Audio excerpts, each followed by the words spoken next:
ഇതുവരെ പ്രഭകുഞ്ഞിന്റെ മുഖത്ത് നോക്കി കമാന്ന രക്ഷ എതിർത്ത് പറഞ്ഞിട്ടില്ല നന്ദൻകുഞ്ഞ്. ഇപ്പൊ ആ നശിച്ചവളുടെ പേര് അതുമായി.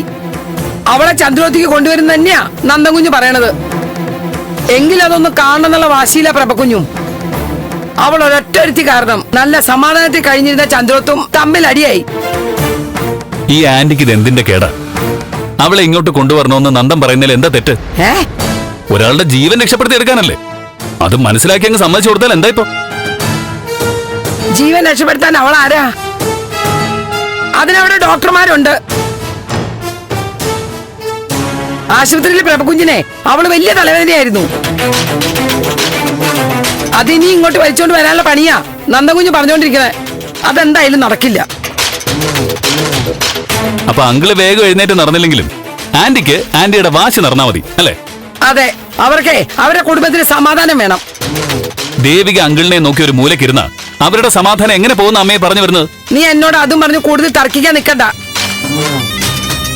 നീ ഒറ്റൊരുത്തനാ നന്ദൻകുഞ്ഞിനെ പറഞ്ഞ് പിരി കെട്ടണത്. പ്രഭകുഞ്ഞ് ഈ വാശി പിടിക്കുന്നതിനെ തക്കതായ കാരണം ഉണ്ടടാ. എന്താ ഞങ്ങളും കൂടെ ഒന്ന് അറിയട്ടെ. നിനക്കറിയില്ലടാ. അറിയാത്തോണ്ടല്ലേ ചോദിക്കുന്നത്. എന്നാലേ നീ അതെന്റെ വായന്ന് കേക്കണ്ട.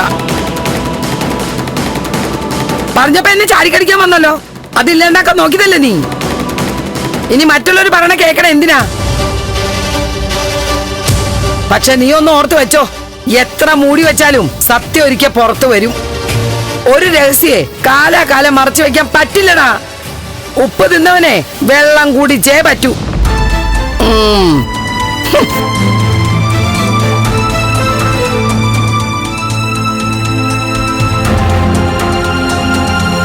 ദേവികയുടെ കാര്യം വലിയ കഷ്ടം കേട്ടോ. നിങ്ങൾക്ക് ഇതൊക്കെ കണ്ടുനിൽക്കാൻ പറ്റുന്നുണ്ടല്ലോ. അവളൊരു പാവമായതാ നിങ്ങൾക്ക് രണ്ടുപേർക്കും രക്ഷയായത്. ദേവികയുടെ സ്ഥാനത്ത് ഞാനായിരുന്നെങ്കിലേ കാണായിരുന്നു. നീയായിരുന്നെങ്കിൽ എന്താ ഇതൊക്കെ തന്നെ. സഹിക്കുന്നതിനെ എനിക്കല്പം പരിധി കുറവാ. ഞാൻ ചന്ദ്രത്തേക്ക് കയറി ചെന്ന് എല്ലാം അങ്ങ് വിളിച്ചു പറയും. അതോടെ തീരില്ലേ എല്ലാം. എവിടെയും കാലുകുത്താൻ സമ്മതിക്കാതെ കഷ്ടപ്പെടും അവള്. ശരിക്കും ആ കാര്യത്തിൽ ഒന്നാം പ്രതി മുരളീട്ടൻ തന്നെയാ. ഞാൻ എന്ത് ചെയ്തിട്ടാ? മുരളീട്ടന്റെ ഭാര്യയാണെന്ന് പറഞ്ഞ് ഈ വീട്ടിൽ താമസിപ്പിച്ചതാ ഈ കാര്യത്തിൽ പറ്റിയ ഏറ്റവും വലിയ മിസ്റ്റേക്ക് അല്ലെന്ന് പറയാമോ? ഗാലറിയിൽ ഇരുന്ന് അഭിപ്രായം പറയാനേ എല്ലാവർക്കും പറ്റും. ആ സമയത്ത് അതിനെ ഫേസ് ചെയ്യുന്ന ബുദ്ധിമുട്ടേ ഞങ്ങൾക്കേ അറിയൂ.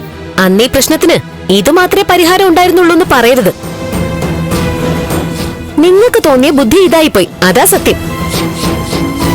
ഒരു പെണ്ണിനെ താലി കെട്ടിക്കൊണ്ടുവന്നിട്ട് വീട്ടുകാരെ പേടിച്ച് വേറൊരാളുടെ ഭാര്യയെന്ന് പറഞ്ഞ് ഒരു വീട്ടിൽ താമസിപ്പിക്കുന്നത് ഒരു സ്ഥലത്തും കേൾക്കാത്ത കഥയാ. ഇവിടെ കാണുകയും കേൾക്കുകയും ചെയ്തല്ലോ. അപ്പൊ മനസ്സിലായില്ലേ ഇത് ലോകത്തൊന്നും നടക്കാത്തല്ല എന്നുള്ളത്. കുറ്റം പറയാൻ എളുപ്പോ, ബാക്കിയുള്ളവർ അനുഭവിച്ച ടെൻഷനോ? നിങ്ങൾക്ക് എന്ത് അനുഭവിച്ചു എന്നായി പറയുന്നേ? ദേവിക അനുഭവിച്ചതിന്റെ 100-1 നിങ്ങൾ അനുഭവിച്ചിട്ടില്ല. മുരളിയേട്ട സേഫായി. നന്ദനും സെന്റി അടിച്ച് 4 ഡയലോഗും പറഞ്ഞ് വീട്ടിലേക്ക് പോവും. ദേവിക പെരുവഴിയിലായി. ആശുപത്രിയിൽ നിന്ന് ചന്ദ്രത്തേക്ക് കൊണ്ടുവന്നില്ലെങ്കിൽ ആ പാവം എന്ത് ചെയ്യും? നിങ്ങൾ അതൊക്കെ ഒന്ന് ചിന്തിച്ചു നോക്കിയിട്ടുണ്ടോ? കൂട്ടുകാരനോട് പറ, ഏതെങ്കിലും രീതിയിൽ ഒന്ന് ഹെൽപ്പ് ചെയ്യേ. അല്ലെങ്കിൽ അത് വല്ല കടുകയും ചെയ്യും.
രാജേട്ടാ, ഇവൾ ഉണങ്ങെന്നാ തോന്നുന്നേ. ആ സ്പ്രേ എടുത്ത് ഒന്നുകൂടെ അടിച്ചോ, ഉറങ്ങിക്കോളൂ.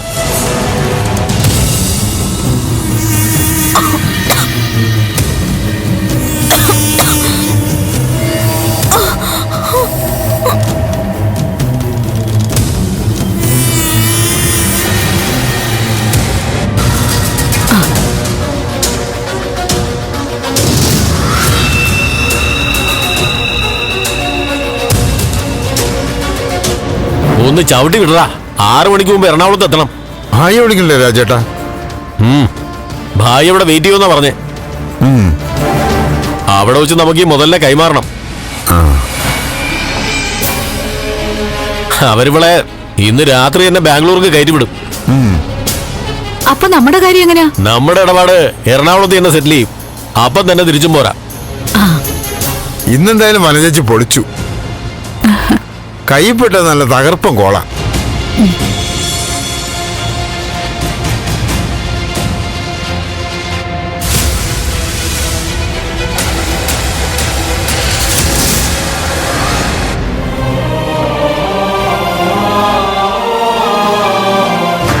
സിദ്ധു ഈ കാണിക്കുന്നത് ദേവികയെ ഇങ്ങോട്ട് കൊണ്ടുവരാനുള്ള അടവാ.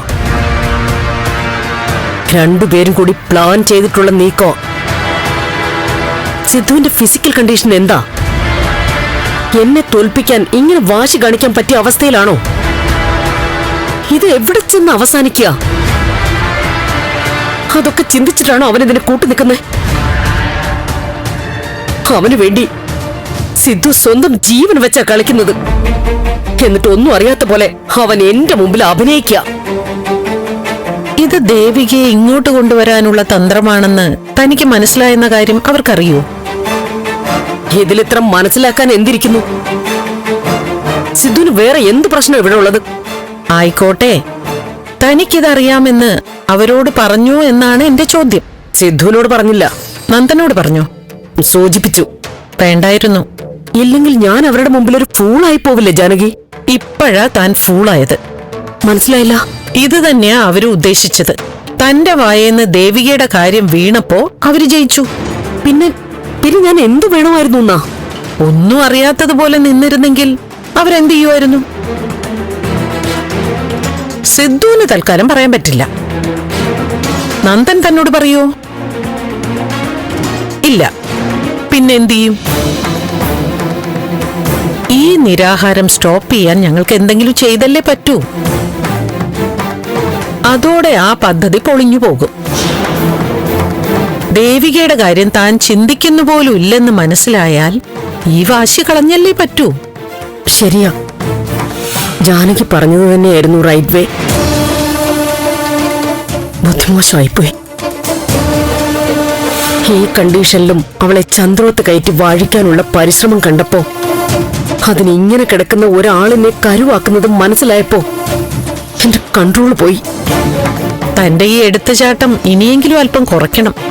ബുദ്ധിപൂർവ്വം നീങ്ങണമായിരുന്നു. ഇനി എന്താ ഇപ്പൊ ചെയ്യാ? സിദ്ധു ഇങ്ങനെ തുടർന്ന അത് ജീവന് തന്നെ ആപത്തല്ലേ? അത് പിന്നെ ചോദിക്കാനുണ്ടോ? ജാനകി അറിഞ്ഞാൽ ഹോസ്പിറ്റലിൽ നിന്ന് ഡോക്ടേഴ്സിന്റെ ചോദ്യം വരും. സിദ്ധു ഒരു പൊളിറ്റീഷ്യനാ. നമ്മൾ പലരോടും സമാധാനം പറയേണ്ടി വരും. ഇനി അവളെ കൊണ്ടുവരാതിരുന്ന ശരിയാവില്ല. മെഡിക്കൽ ടീം ഒന്നടങ്കം പറഞ്ഞിരുന്ന ഒരു കാര്യമാ. അതെന്തുകൊണ്ട് കണ്ടിന്യൂ ചെയ്തില്ലെന്ന് ചോദിച്ചാ താൻ എന്ത് സമാധാനം പറയും? ജാനകി, ഞാൻ പഴയ കാലമല്ല. ഇതൊക്കെ സെക്കൻഡ് വെച്ച് ലീക്കാവും. പ്രത്യേകിച്ച് സിദ്ധുവിനെ കുറിച്ചുള്ള ഒരു ന്യൂസിന് എത്ര റീച്ച് ഉണ്ടാവുന്നൊന്ന് ആലോചിച്ച് നോക്കിയാ മതി. അപ്പോ ഇനി ഒരേ ഒരു വഴി അത് മാത്രമേ ഉള്ളൂ. വേറെ എന്താ? താൻ പറ. അവളെ ഇങ്ങോട്ട് കൊണ്ടുവന്ന പിന്നെ ഒരിക്കലും ഇവിടെ നിന്ന് പറിച്ചു മാറ്റാൻ പറ്റില്ല. നന്ദനുമായിട്ടുള്ള ബന്ധം കൂടുതൽ സ്ട്രോങ് ആവില്ലേ? ഇപ്പോഴും അങ്ങനെ തന്നെയല്ലേ? ഇപ്പോഴത്തെ അവസ്ഥ ആവില്ല. കാര്യങ്ങൾ പിന്നെ പിടിച്ചാ കിട്ടില്ല.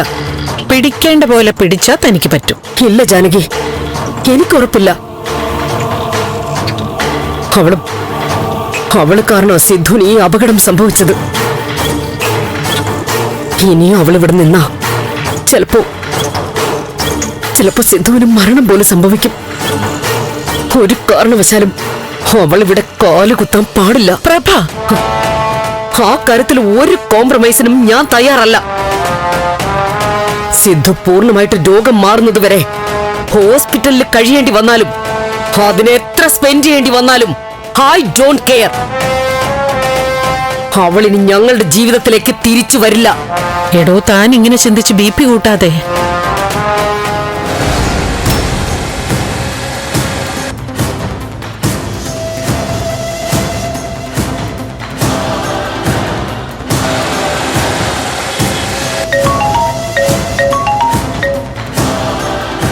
അവളുടെ ഫോണായിരിക്കും, എടുത്തു നോക്ക്.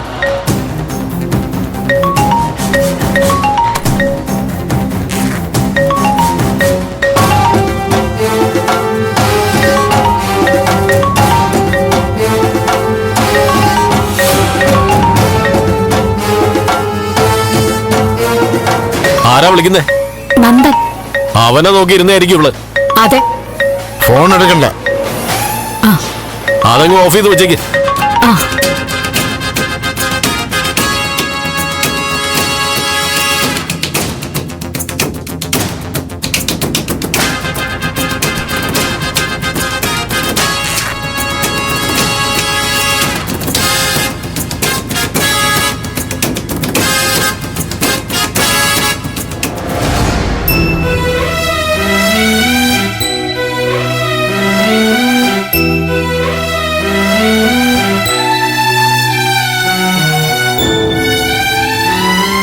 Good evening madam.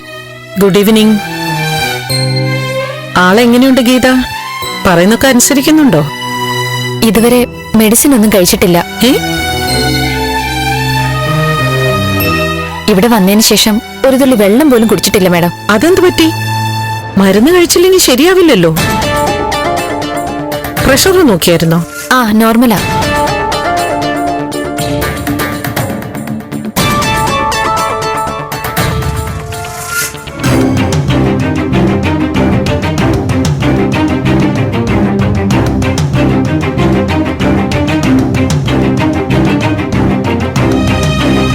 ഗീത കുറച്ചേരം പുറത്തു നിന്നോളൂ. ശരി മാഡം. സിദ്ധു, എന്താ ഇത്? എന്താ സിദ്ധുവിന്റെ പ്രശ്നം? എല്ലാ കാര്യങ്ങളെക്കുറിച്ചും വളരെ വ്യക്തമായ അറിവുള്ള ആളാ. എന്നിട്ടും എന്താ ഇങ്ങനെ? സിദ്ധുവിന് എന്തെങ്കിലും പ്രശ്നമുണ്ടോ?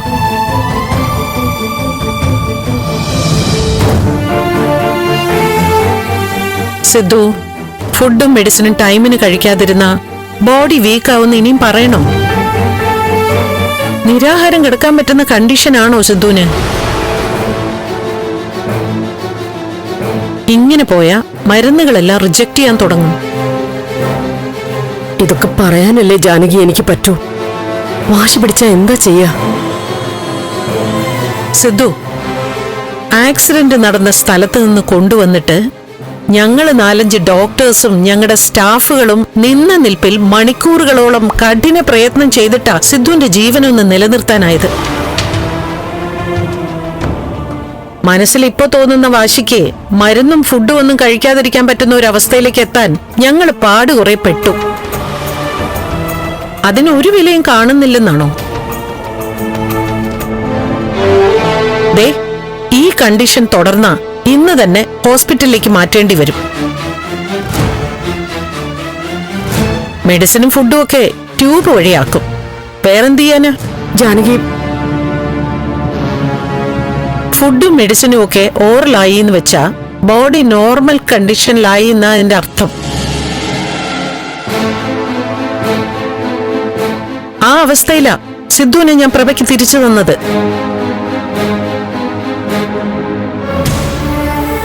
ഇവിടെ കിടക്കുന്നോണ്ട് മോശമാക്കാൻ പറ്റില്ല. ഞാൻ ആംബുലൻസ് വിളിച്ചു പറയാം.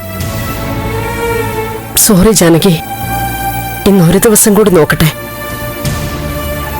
വ്യത്യാസമൊന്നുമില്ലെങ്കിൽ നമുക്ക് നാളെ ഹോസ്പിറ്റലിലേക്ക് മാറ്റാം. സമയം കളഞ്ഞ് ബുദ്ധിമുട്ടുണ്ടാവരുത്, എനിക്ക് അത്രേ പറയാനുള്ളൂ. ഇല്ല, നാളേക്കെല്ലാം ശരിയാകും. സിദ്ധു, കേട്ടല്ലോ? നാളെ ഇത് മാറ്റി പറയാൻ ഇടവരരുത്. ഞാൻ ഇറങ്ങുക, നാളെ വരാം. പ്രഭ, ഒന്ന് വരൂ.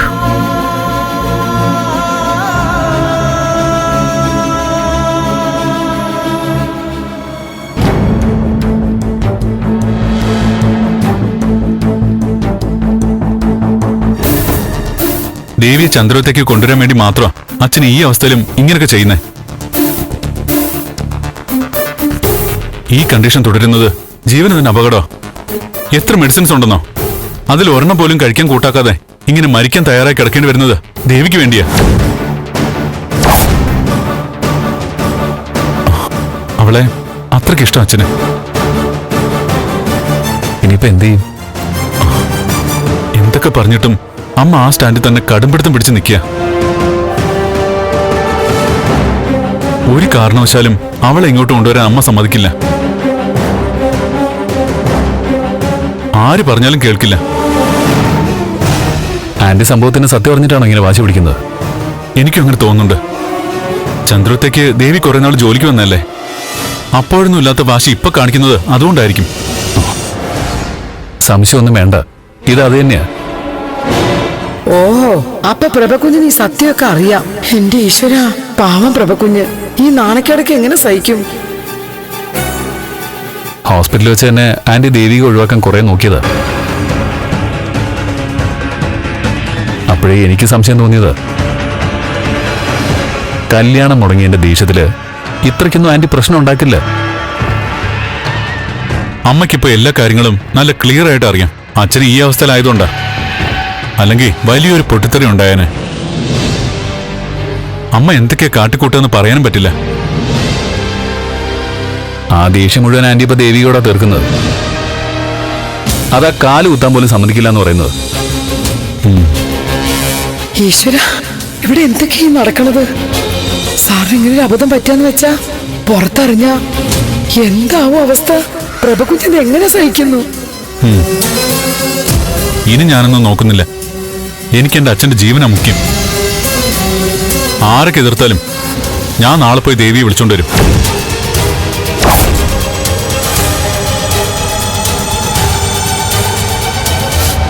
അത് അവക്കൂടെ ആവശ്യപ്പെട്ട സ്ഥലമല്ലേ, അവള് വരട്ടെ.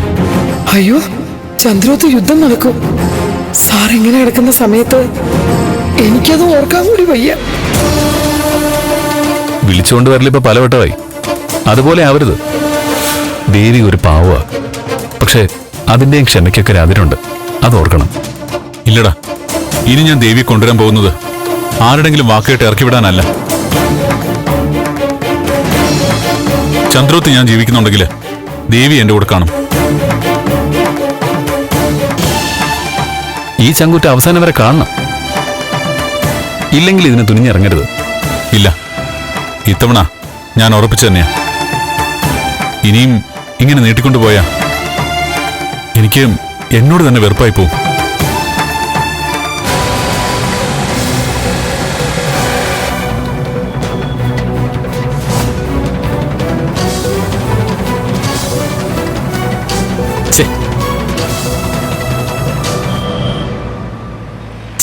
കിട്ടുന്നില്ലല്ലോ. റിങ്ങുണ്ടോ? ഉണ്ട്, എടുക്കുന്നില്ല. അടിച്ചു മറിഞ്ഞ് കിടക്കായിരിക്കും. അവരങ്ങനെ അടിക്കത്തൊന്നുമില്ലടാ. ആ, ഒരു കാര്യം ചെയ്, നമുക്ക് പോയി നേരിട്ട് കാണാം. ഓക്കെ. എന്തിനാ ഇനി ആളെ വിളിച്ചു കൂട്ടുന്നേ? ഇത് നിങ്ങളെടുത്ത കൊട്ടേഷൻ അല്ലേ? എന്റെ വനജയെ നീ പേടിക്കൊന്നും വേണ്ട. തങ്കച്ചിയും കൂടെ കൂട്ടിയെന്ന് വെച്ച് നിന്നോട് പറഞ്ഞത് കുറയ്ക്കൂല. ഓ, അത് കുറഞ്ഞ എന്റെ വിധം മാറും. ഓ, സമ്മതിച്ചു. തങ്കച്ചി കൂടെ ഉണ്ടെങ്കിൽ എന്തിനും ഒരു ബലവാ. അതാ.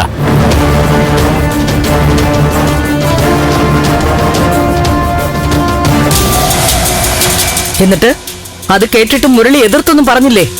ഇല്ലെന്നേ, അവൻ കമാന്ന് രക്ഷം പറഞ്ഞില്ല. അവൻ പറയില്ല, എനിക്കറിയാം. എന്റെ മോനാണെങ്കിലും പറയാതെ വയ്യ. അവനെ കുടിച്ച വെള്ളത്തിൽ വിശ്വസിക്കാൻ കൊള്ളൂല കുഞ്ഞെ. സാറിന്റെ കാര്യങ്ങളൊക്കെ പറഞ്ഞ് നന്ദൻ കുഞ്ഞിനെ പിരികേറ്റുന്നത് അവനാ. പറഞ്ഞ് കാര്യങ്ങളൊക്കെ അവൻ ഇവിടം വരെ എത്തിച്ചു.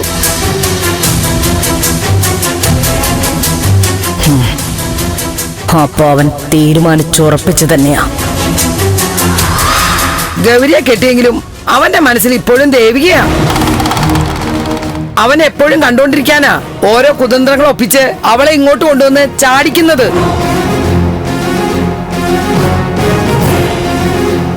ഒരു കണക്കിന് ഒഴിഞ്ഞു പോയതാ. അവൻ വേറെ കെട്ടുകയും ചെയ്തപ്പോ ഞാൻ ശല്യം ഒഴിഞ്ഞു പോയി എന്ന് കരുതി ആശ്വസിച്ചതാ. ഇനിയിപ്പൊ എന്താ ചെയ്യ? ഒരു കാരണവശാലും അവളിങ്ങോട്ട് അടുപ്പിക്കരുത്. പോകാൻ ഒരിടവും ഇല്ല. ആ ചട്ടമ്പിയുടെ ചെലവിലാ കഴിഞ്ഞു പോകുന്നത്. ഇവിടെ വന്ന് കണ്ടപ്പോ കൊള്ളാന്ന് അവൾക്ക് തോന്നി. അതാ ഇവിടെ ഒരു മുട്ട് കേട്ടാ അവള് ചാടി കയറി ഇങ്ങോട്ട് വരുന്നത്.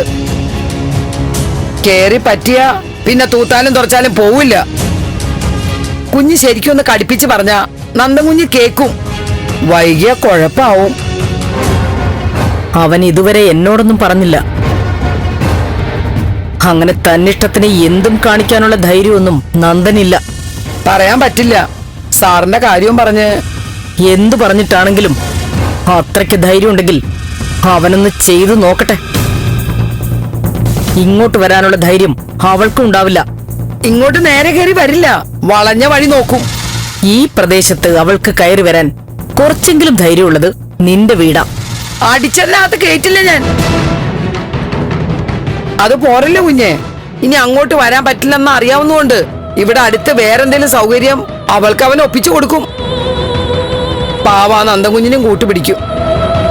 ഈ നാട്ടില് കാല് കുത്താൻ സമ്മതിക്കരുത്. അത് കുഞ്ഞ് വിചാരിച്ചാലേ പറ്റൂ. നീ പേടിക്കണ്ട. ദേവിക ഇനി ഇങ്ങോട്ട് വരില്ല. അതിനെന്താ വേണ്ടതെന്ന് എനിക്കറിയാം. ഹോ, ഇത് കേട്ടാ മതി. എന്നാ ഞാൻ